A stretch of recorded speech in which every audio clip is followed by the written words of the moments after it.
Alright, welcome back. We're far off from the topic of rap or hip hop today, sort of. Recently, Diddy was just sentenced to 4 years in prison, and I just had to make a video to personally explain why that is just so insane to me, right? Because it's Diddy. If you don't know who Diddy is, you're living like Patrick right now. But for those of you that, for some reason need a slight refresher, Diddy, according to Google, is a former American hip-hop mogul, rapper, and entrepreneur who built a powerful business empire whose legacy has been shattered by a federal conviction and numerous SA allegations. After a successful run as a talent director at Uptown Records, Diddy made his own label, Bad Boy Records, in 1993, launching the careers of artists like, Biggie, Mary J. Blige, and Usher. Ooh, wow, nice. A dominant figure in hip-hop for decades, his business interests expanded into fashion, media, and liquor, making him one of the wealthiest people in the music industry.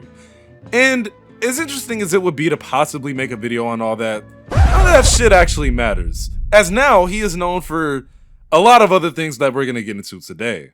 Shit that is obviously not good at all. As you all know, recently Diddy was sentenced to 4 years, a little bit over actually, with a technical full sentence of 50 months in federal prison for 2 counts of transportation to engage in prostitution. Right. Before I even get into the allegations of this man, I want to tell y'all verbatim what the judge said to this nigga after handing out this immensely difficult verdict. Quote, "A substantial sentence must be given to send a message to abusers and victims alike. That abuse against women has met with real accountability." End quotes. He also said, "This is a hard time away from your family, but you will have a life after prison." And I just gotta wonder, why? Like, what for? The judge, whose name, by the way, sorry for butchering this shit if I do, Aaron Subramanian, sounds like a damn video game antagonist, also had this to say to Diddy directly, that you're probably in a dark place right now, but you and your family will get through it. There's light at the end of the tunnel. What about the dark place of, all the victims of Diddy? What about their dark places, nigga? He also brought up the letters that Diddy received from his mother, sister, children, and friends, that these letters show that you have a universe of people who love you. Let them uplift you now, just like you've lifted them up for so many years. You will have a chance to show your children in the world what real accountability and healing look like. But I don't know. Does he really truly deserve that though? Does he truly have a universe of people who love him, or people that are fucking afraid of him? Go to hell, Submarine, or whatever your damn name is.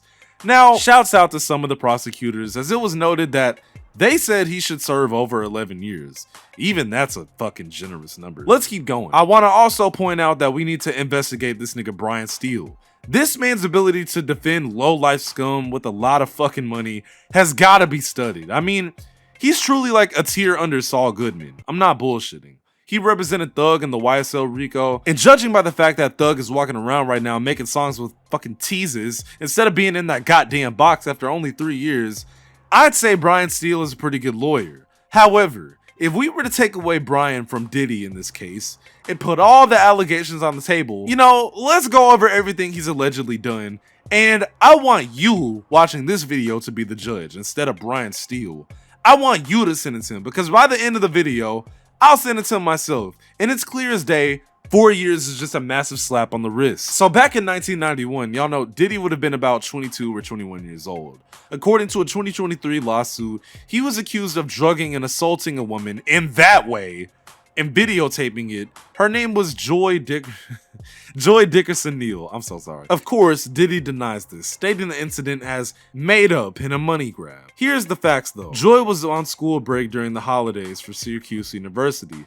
At the time, she had agreed to dinner with Diddy, and during her date, they ended up, doing what they do. But before that, what's not fact is that she alleges that Diddy spiked her drink when she left it unattended to use the restroom beforehand.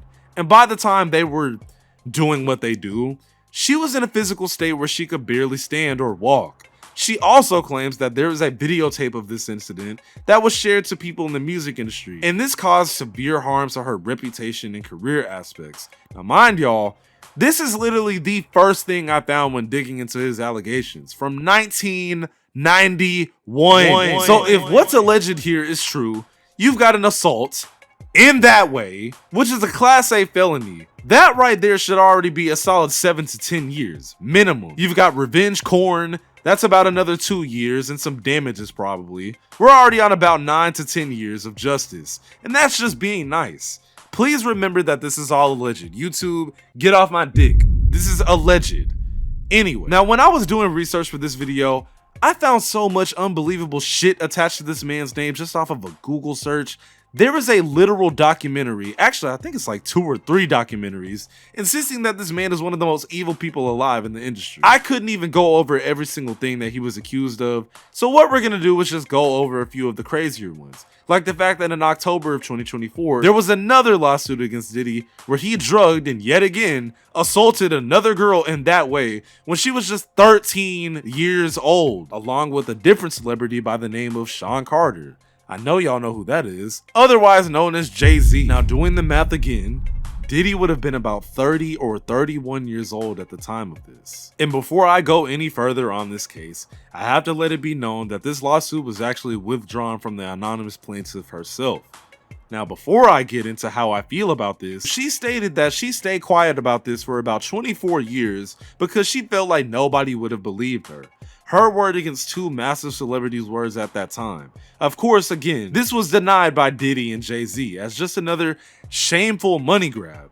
And there's where my problem comes in, right? See, a lot of these cases against massive figures in the industry can get placed under the guise of, oh, they're just doing this because they want a settlement out of me and they know I got money. I fucking hate that. And I hate that because it basically gives these niggas free reign to do whatever the fuck they want. And most of these women won't be able to say or do shit about it because, number one, you've got to have some real bread to take this shit to court. And number 2, no one's gonna believe you because, like the anonymous woman said, it's their word against yours. And number 3, these niggas have access to fear tactics. There is a literal conspiracy that Rock Nation be out here killing niggas for going against them. So this woman being anonymous in this case doesn't even remotely shock me at all since Rape Z is involved. Now this case was withdrawn, like I said, so it's up in the air. It could very well be that this is just a baseless claim in order for a quick come up, but if you read into it, there is too much detail for this to just be a made up story. And I mean, I guess you can write detail into shit like this, but what is it really for? Why was Jay-Z thrown into this? What caused her to finally get the courage to move forward with these accusations? More questions than answers, as you can tell. But let's just say this was true, which is not. I'm just saying this is all alleged. YouTube, hop off my dick yet again. At the time of this happening, she was a literal child, 13 years old. So that right there is a solid 20 years, bare minimum. But whatever, moving on, right? I just want y'all to know that the first thing that we talked about was in 1991. And the last thing we just talked about was in the year of 2000. In between those 9 years, I skipped over 8 different accusations towards Diddy. Here's a quick one that I'll just throw in there for shits and no giggles. Another lawsuit towards Diddy from 2024 alleged that he, yet again, assaulted a woman in that way in a bathroom during a promo party for Biggie's music video, One More Chance. During this attack, he cornered her and kissed her aggressively, and when she pulled away, he punched and slammed her to the floor and proceeded to you know what after. And after that, he told her, you better not tell anyone about this or you will disappear. What's the tally here, bro? I mean, another grape, 10 years, then you beat her, that's another 5 to 8. We're pushing up on about like what, 25, 35 years bare minimum? We have not even remotely scratched the surface of everything that has been thrown on this man. Seriously. I know y'all haven't forgotten about that time that this man had Kid Cudi's car blown up, correct? If y'all have, let me tell you another thing that Diddy is accused of. So I know y'all know that song, Said You Got a Long Way to Go, by Cassie, right? Whatever, whether you do or don't, Cassie was a massive artist in the early to mid 2000s with a lot of bangers, but she was a teenager basically, with her being just 19 years old when she signed to Bad Boy Records. Remember? Diddy's label? Her and Diddy began to date shortly after that. And by the way, as y'all have probably did the math in your head, Diddy was like 36 years old at this point.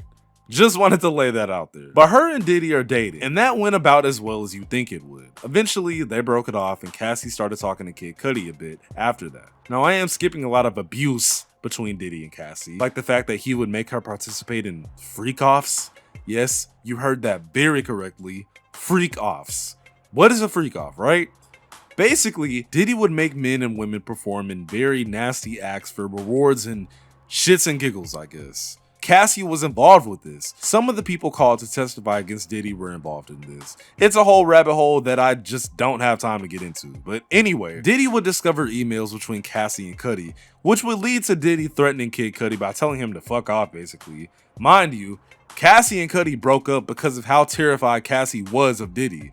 Again, just throwing that out there. So Diddy tells Cassie, hey, let's talk about this situation between you and Cudi. I'm not really rocking with it. Cassie comes through to talk to Diddy, and Diddy proceeds to, hold on, let me read it verbatim. Sean, aka Diddy, kicked me in the back. I fell on the floor and then left. I had large bruises on my back and bruises on other places. Literally kicked me with the bottom of his foot. This is literally from the trial, by the way. Also had threatened to release videos of Cassie from those freak-offs that he literally made her do about it. He mentioned when we were out of the country that Scott, that's Cudi by the way, Scott's car would be blown up and he wanted his friends to see it. Shortly after, Kid Cudi's car gets fucking blown up. Cudi would also testify against Diddy in this trial, and you know, long story short, this literally happened. Like, I cannot imagine what it was like to date this nigga. Probably hell. But y'all, let's be real. I could keep going on and on and on about multiple things that this man is accused of, even as far as being involved with Tupac's fucking murder, bro, and his family hiring a PI to investigate him shortly after he passed away. But y'all, it's abundantly clear this nigga Diddy deserves way more than 4 years. It's clear as day. Me personally, life without parole. I was calculating it for humor purposes at first, but genuinely, a nigga like this, if you've been watching my videos for a while, y'all know one of my favorite phrases that just somehow keeps getting brought up to the table. There is nothing worse than a crazy nigga with a lot of money. Y'all seen the thumbnail, 300 years, minimum. But if you want to do some research for yourself, I'm going to leave a link in the description to an article that contains a full timeline of everything that this man is accused of, alleged, YouTube, that I heavily drew from while making this video. And your homework until the next video next week is to read just a bit of that article, come back to this video, and you tell me what you would give Diddy. Even though some of this is alleged, there are multiple witnesses that confirm this shit firsthand, and some of this shit is true. And I always say, you know, why is everyone pointing the finger at you with some of these cases? Just some food for thought. But follow my Instagram. I'm UVXCX. Have a freak off in the comments. Later. Yeah, nigga, yeah. Might not ever throw the 5 if we there. High speeds, treat it like a drag race and switch gears. Been a couple years, they still ain't step on nothing over here. Them niggas scared the way they act. Ace must be the one they fear. Yeah. Real teams on they block, just shot a movie. Block 40, we just set the couple bitches to alley-oop.